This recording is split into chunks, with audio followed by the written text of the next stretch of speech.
boş değil. Neyden boş değil. Söylerim göğünü hoş değil.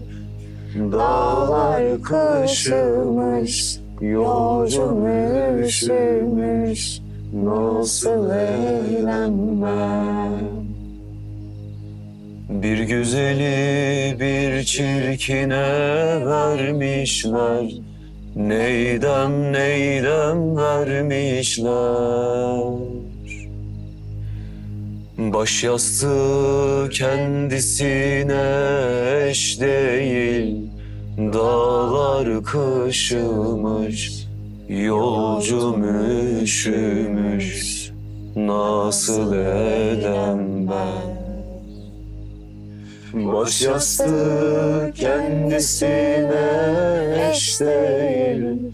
Dağlar harami, açma yarami, perişanım ben.